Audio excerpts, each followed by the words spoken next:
Belum genap 1 bulan disahkan, beragam aksi penolakan pindah ibu kota muncul dari masyarakat. Organisasi masyarakat sipil yang menamakan diri Poros Nasional Kedaulatan Negara atau PNKN mengajukan uji formil Undang-Undang IKN ke Mahkamah Konstitusi awal Februari lalu. Selain itu, salah satu pelopor Komite Penegak Konstitusi Din Syamsuddin berencana menggugat undang-undang tersebut setelah mendapat nomor dari Kementerian Hukum dan HAM. Tak berhenti di situ, hampir 15.000 orang menandatangani petisi di situs change.org yang isinya menolak pemindahan ibu kota. Mayoritas menilai proses pembentukan undang-undang tersebut cacat prosedur.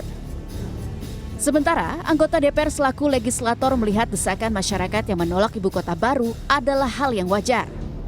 Anggota DPR fraksi Partai Nasdem Saan Mustafa menilai undang-undang tersebut sudah melalui prosedur yang tepat. Senada dengan Saan, anggota fraksi PDI Perjuangan Arief Wibowo melihat petisi tak akan mempengaruhi keputusan pemerintah untuk memindahkan ibu kota. Pihak-pihak yang merasa dirugikan hak konstitusionalnya dipersilakan menggugat ke Mahkamah Konstitusi.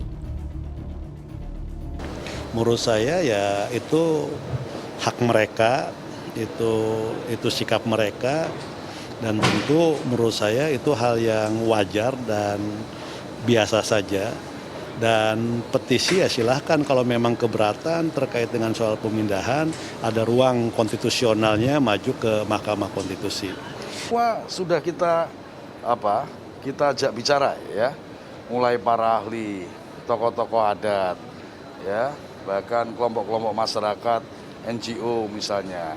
Ya, tapi kalau tuntutannya bahwa partisipasi semua orang harus kita ajak bicara, maka itu sama dengan referendum. Tidak mungkin referendum tidak dikenal di dalam pembentukan undang-undang kita dalam proses politik yang ada di Republik ini.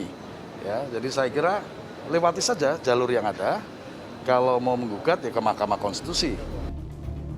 Juru bicara Mahkamah Konstitusi Fajar Laksono membenarkan ada gugatan terkait ibu kota negara yang diterima MK 1 Februari lalu. Fajar menyebut gugatan tersebut bersifat formil atau yang hanya terkait dengan proses pembentukan undang-undang. MK pun memastikan akan memproses gugatan tersebut sesuai dengan tata acara yang berlaku meski undang-undang itu belum mendapat nomor dari Kementerian Hukum dan HAM. MK tetap akan menerima permohonan itu, memproses permohonan itu, tetapi tentu sambil ketika sudah diregistrasi nanti misalnya, kemudian dibawa ke sidang pertama, nanti akan ditanyakan kalau pada saat itu apakah objek permohonan ini sudah ada. Dalam arti objek permohonan sudah ada ini apakah undang-undang yang diuji ini benar-benar sudah diundangkan. Dan gitu nanti akan diklarifikasi, akan dikonfirmasi oleh mahkamah dan di dalam persidangan. RUU IKN disahkan pada rapat paripurna DPR 18 Januari lalu.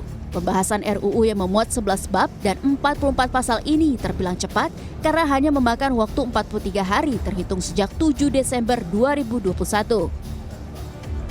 Hingga kini undang-undang itu masih menunggu tanda tangan dari Presiden untuk selanjutnya diundangkan. Priscila Dauhan, Baramaestro, Jakarta.